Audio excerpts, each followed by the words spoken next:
মিশরীয় শিল্পী মুস্তাফা আল আজবি নিজের হাতে বানালেন তুতানখামুনের মৃত্যু মুখোশের এক শিহরণ জাগানো প্রতিরূপ। যেন হাজার বছরের ইতিহাস হঠাৎ করে আজ আমাদের চোখের সামনে জীবন্ত হয়ে দাঁড়ালো। ধারণকৃত এক ফুটেজে দেখা গেল সেই মূল্যবান মুখোশ, একদম নিখুঁত, সূক্ষ্ম, রঙে রঙে প্রাচীন মিশরের গৌরব যেন ফিরিয়ে আনা।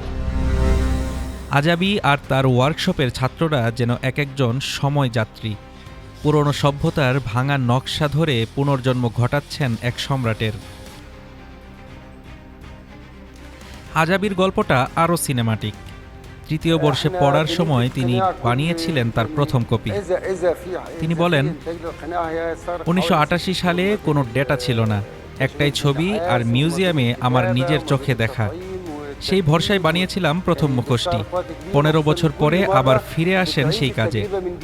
এবার গবেষণা, গভীর অধ্যয়ন, প্রাচীন মিশরীয় শিল্পের প্রতিটি বাঁক, প্রতিটি নকশা সবকিছু বুঝে শিখে তিনি বানান আরও উচ্চমানের প্রাণবন্ত একটি কপি। তার মতে এসব প্রতিরূপ শুধু শিল্প নয়, এগুলো ইতিহাসের সঙ্গে মানুষের আত্মার যোগসূত্র, যেন আমরা নিজেরাই অনুভব করতে পারি, হ্যাঁ, আমরা মিশরীয়। মুখোশ তৈরির প্রক্রিয়া ছিল একেবারে রাজকীয় ধৈর্য আর কঠোর পরিশ্রমের পরীক্ষা। ধাতুশিল্প, খোদাই, ইনলে, সোনার প্রলেপ, প্রতিটি ধাপেই 6 মাসের দীর্ঘযাত্রা।